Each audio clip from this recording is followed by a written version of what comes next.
राजधानी में गोपालपुरा बाईपास से जुड़ी जो योजना प्रदेश के दूसरे शहरों में मौजूद ऐसी सभी सड़कों के लिए आदर्श मॉडल बनने वाली है, वो लंबे समय बीतने के बावजूद कागजों के बाहर नहीं आ पा रही। देखिए फर्स्ट इंडिया न्यूज की ये खास रिपोर्ट। प्रदेश भर के शहरों में कई सड़कें ऐसी हैं जो मास्टर प्लान में व्यावसायिक व मिश्रित भू उपयोग के लिए चिन्हित हैं, लेकिन इन सड़कों पर गैर आवासीय गतिविधियां चल रही हैं। इन गतिविधियों का नियमन करने और इन गतिविधियों के अनुसार सड़क पर विभिन्न सुविधाएं उपलब्ध कराए जाने की आवश्यकता है। इसी लिहाज से यूडीएच मंत्री शांति धारीवाल की अध्यक्षता में गठित कैबिनेट एम्पावर्ड कमेटी की पिछले साल 14 फरवरी को बैठक हुई थी।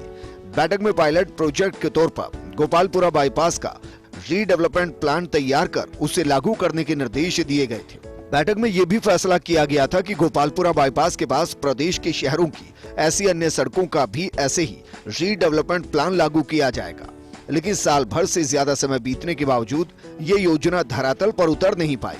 आपको सबसे पहले बताते हैं कि जेडीए के प्रस्तावित प्लान के अनुसार गोपालपुरा बाईपास पर चल रही गैर आवासीय गतिविधियों का नियमन किस प्रकार किया जाएगा।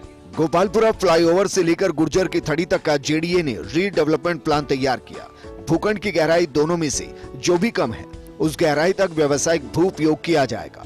जेडीए की तरफ से शिविर लगाकर व्यावसायिक भू रूपांतरण की कार्रवाई की जाएगी। जिन भूखंडों का आवासीय पट्टा जारी हुआ उनका व्यावसायिक लैंड यूज चेंज होगा। भूखंडधारी को विभिन्न शुल्क जमा कराते हुए निर्धारित प्रपत्र में आवेदन करना होगा। जेडीए भूखंड का केवल व्यावसायिक भू रूपांतरण आदेश जारी करेगा। ऐसे मामले में आवेदक को ये शपथ पत्र देना होगा कि वो भवन विनियमों के अनुसार भवन का निर्माण कर जेडीए को सूचित करेगा। साथ ही आवेदन के साथ प्रस्तावित भवन मानचित्र भी प्रस्तुत करना होगा। भूखंड पर अगर कोचिंग, दुकान, व्यावसायिक परिसर, थोक व्यापार आदि गतिविधि चल रही है, पार्किंग के लिए भवन विनियमों के अनुसार आवश्यक इक्विवेलेंट कार यूनिट्स के अतिरिक्त 25% ईसीयू का स्थान आगंतुकों की पार्किंग के लिए रखना होगा। भूखंड पर अगर होटल, गेस्ट हाउस, बोर्डिंग और लॉन्ज है तो पार्किंगों के लिए आवश्यक ईसीयू के अतिरिक्त 10% ईसीयू का स्थान आगंतुकों की पार्किंग के लिए रखना होगा। ऐसे भूखंड जिनमें पहले से निर्माण है और उसमें पार्किंग शून्य है या पर्याप्त पार्किंग नहीं है, तो ऐसे सभी मामलों में आवेदक को पार्किंग शुल्क देना होगा। ऐसे मामलों में पार्किंग के लिए जितने कम ईसीयू का स्थान उपलब्ध होगा उसके बराबर प्रति ईसीयू 1 लाख रुपए के अनुसार पार्किंग शुल्क लगेगा। अगर किसी भूखंड का गैर व्यवसायिक पट्टा पहले से जारी किया जा चुका है तो ऐसे मामलों में आवासीय आरक्षण दर के 40% के बराबर भू उपयोग परिवर्तन शुल्क भी देना होगा। गोपालपुरा बाईपास विशेष परियोजना डेवलपमेंट प्लान के तहत गैर आवासीय गतिविधि का नियमन ही नहीं होगा, बल्कि पूरी सड़क में विभिन्न सुविधाओं के विकास का खाका भी तैयार किया गया है। आपको बताते हैं इस प्लान की खास बातें। मास्टर प्लान के अनुसार सड़क की चौड़ाई 160 फीट रखी जाएगी। जहां इससे ज्यादा चौड़ाई में सड़क मौजूद है उसे यथावत रखा जाएगा। मुख्य सड़क और सर्विस लेन के मध्य प्रस्तावित डिवाइडर को लैंडस्केप फुटपाथ के तौर पर विकसित किया जाएगा। साथ ही वहां सघन पौधारोपण किया जाएगा। प्रस्तावित फुटपाथ के साथ मिनी वाटर बॉडी, फाउंटेन और बैठने के लिए स्ट्रीट फर्नीचर लगाना भी प्रस्तावित है। सड़क अन्य उपलब्ध स्थान, रेलवे ओवरब्रिज के नीचे और सार्वजनिक स्थलों पर पार्किंग का प्रावधान। यहाँ श्री गोपाल नगर के करतारपुरा नाला के पास सुविधा क्षेत्र में मल्टी लेवल पार्किंग प्रस्तावित है। इसका निर्माण वसूले गए पार्किंग शुल्क से किया जाएगा। हर 900 मीटर की दूरी पर एक बस स्टॉप होगा जिसके पास टैक्सी स्टैंड भी होगा।